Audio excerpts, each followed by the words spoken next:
Hi guys, সকলোকে সুপ্ৰভাত জনাই আকৌ নতুন এটা ব্লগ ষ্টাৰ্ট কৰিছোঁ। আজি যিহেতু 30 কাতি 16 নৱেম্বৰ, আজি মানে ৰাসৰ আমাৰ দ্বিতীয় দিন। গতিকে দ্বিতীয় দিনত আপোনালোকে দেখিব পাব মানে আমাৰ ইয়াতে হোৱা নাই, যিহেতু ভাওনা আহিব। ক'ত কি হ'ব, পূজা চব দেখাই আছোঁ। ভাওনাখনো দেখাম আপোনালোকক, চাই থাকিব। তো বলক ভিডিঅ'টো আৰম্ভ। ৰাসৰ দ্বিতীয় দিন, আড্ডা চলি আছে।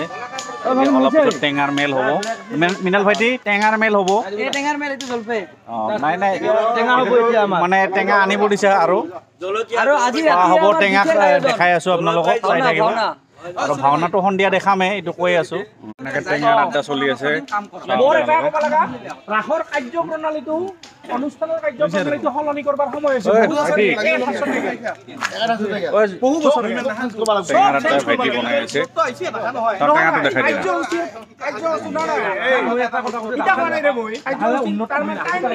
দিয়া।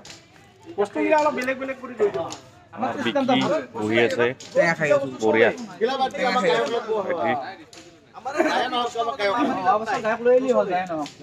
পূজাৰী বহি আছে, দেউৰী। কৃষ্ণ কৃষ্ণ। কিবা ক'ব নেকি? দুই এষাৰমান। এনে মানুহ হৈছিল নে আজি?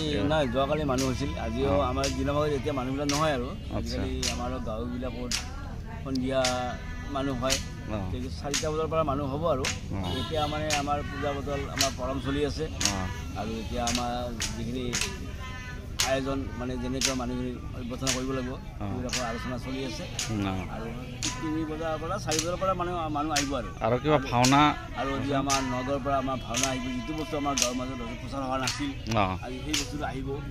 আমি সবাই আহি ইয়াতে যোগদান কৰি এই আনন্দ উপভোগ কৰিব। ৰাস লীলা উপলক্ষে তেওঁলোকে পাৰিজাত হৰণ নাটক কৰিব। যেনেকৈ ইন্দ্ৰৰ পৰা পাৰিজাত হৰণ নহয়, কিবা অজামিল উপাখ্যান। এজন পাপী আছিল, পাপ কৰি কেনেকৈ মুক্তি পাই গ'ল, কাহিনীটো ইয়াত দেখাব। আৰু আমিও আমাৰ কিবা পাপ তাপ থাকিলে তাৰ পৰা চাই আমাৰ এটা জ্ঞান লাভ হ'ব। আমি সেইখিনিৰ পৰা উপভোগ কৰি নিশ্চয় আমাৰ এটা জ্ঞান হ'ব। আৰু সেইখিনি জ্ঞানৰ কাৰণে আজি আমি নাটক উপভোগ কৰিবলৈ সবকে আমন্ত্ৰণ জনালোঁ। ধন্যবাদ। মানে চাকাত উঠি ঘূৰাই দিছোঁ ৰাধাকৃষ্ণ। চাওক আপোনালোকে, আইসকলে নাম ধৰি আছে।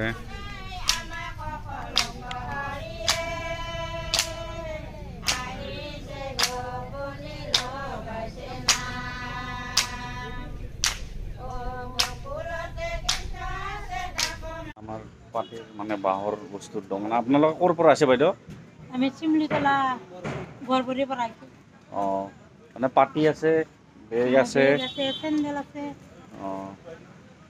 আৰু কোনোবা জাগাত গৈছিল নেকি আগতে?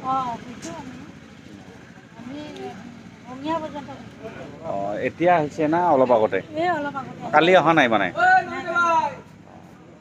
ঠিক আছে, আপোনালোকে আহক, ইয়াতে চব পাই যাব, পাতি পাই যাব। আৰু মানে চব বিভিন্ন ধৰণৰ বাঁহৰ বস্তু আছে। ইয়াতে আহক আপোনালোকে। বাগাইতাৰী ৰাসত আহিছে। আৰু বেলেগ ৰাসত যাব নেকি ইয়াৰ পৰা? দুধনৈত যাব, দুধনৈত লগ পাব, আপোনালোকে আহিব। এই আমাৰ গাঁৱত আজি ভাওনা পৰিৱেশন হৈ আছে। এই ভাওনা আমি যদি ইতিহাসৰ সেই বাতলিৰ ফালে গুচি যাওঁ, 1449 চনত শংকৰদেৱৰ জন্ম হৈছিল। তাৰপিছত তেখেতে এই ভাওনাৰ সৃষ্টি কৰিছিল। আৰু এই 1449 আৰু 2024 চন, প্ৰায় যদি আমি 4000 বছৰ পিছত আমাৰ গাঁৱত আজি আগত কেতিয়াবা হৈছিল যদি নাজানো, কিন্তু মোৰ জন্মৰ পিছৰ পৰা মই কেতিয়াও দেখা নাই। আজি প্ৰথম দেখিছোঁ ভাওনা গতিকে লোকেল অকাৰণ্য হৈছে। আজি বাগাইতাৰীৰ প্ৰত্যেকজন ঘৰৰ ব্যক্তি আজি আহি আমাৰ ভাওনা উপভোগ কৰিবলৈ আহিছে। গতিকে এই সুযোগতে আমি বাগাইতাৰী সাৰ্বজনীন ৰাস যাত্ৰা মহোৎসৱৰ এইবাৰো কমিটিখনক ধন্যবাদ জনাইছোঁ। ৰাইজক এটা নতুনত্ব দিছে। বিশেষকৈ আমাৰ যিখিনি উঠি অহা যুৱক তেখেতসকলকে আদি কৰি যিখিনি সৰু ল'ৰা ছোৱালী অকল কিতাপতে ভাওনা শুনি আছে, কিন্তু আজি এইবাৰ ভাওনা উপভোগ কৰিব পাৰিছে। আজি পাৰিজাত হৰণ, শংকৰদেৱৰে যিখন অংকীয়া নাট, এইখন হৈছে পাৰিজাত হৰণ। এই পাৰিজাত অজামিল উপাখ্যান আছে আৰু এই দুখনে আজি পৰিৱেশন কৰি আছে। ঠিক আছে। গতিকে আৰু তাৰ মাজে মাজে টিভিত যে ভাওনাৰ কিছু দৃশ্যাংক দেখাব চেষ্টা কৰিব, চাই থাকিব আপোনালোকে। চাই থাকিব। প্ৰজনন কাৰ্যসূচী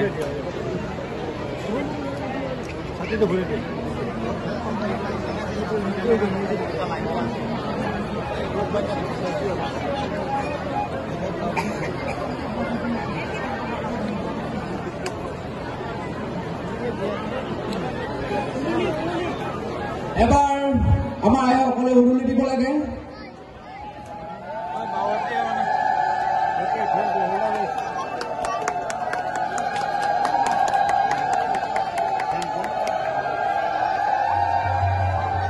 আৰু ইয়াৰ পিছত আমাৰ বন্তি প্ৰজ্বলক ভাওনা ষ্টাৰ্ট হৈছে এতিয়া, চাব আপোনালোকে। ভাওনা ষ্টাৰ্ট হৈছে পুৰা। ঠিক আছে, অ'কে অ'কে অ'কে।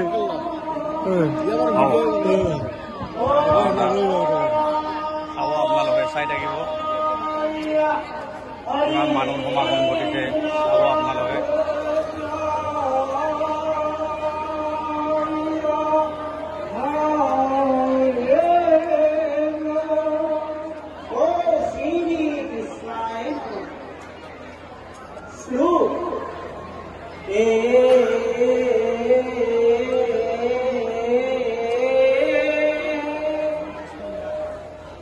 নমঃ কৃষ্ণ নিরাকার জ্যোতিরূপম দেখাই আছো কিমান মানুহ সমাগম ঘটিছে চাওক। পীতবস্ত্র পরিধানম রত্নভূষিতঃ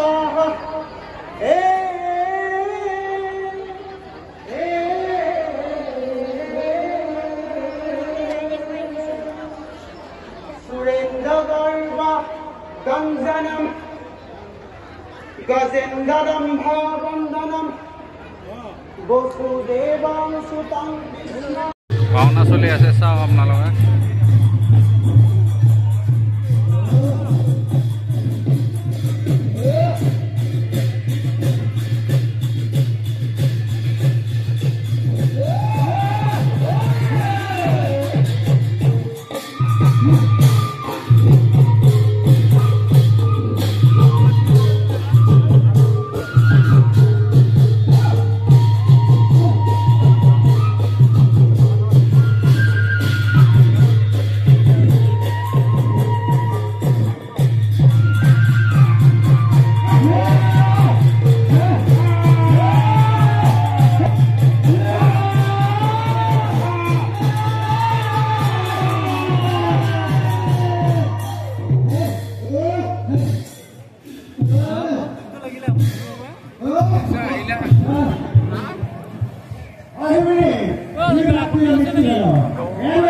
ইমানতে সমাপ্তি মানিছোঁ।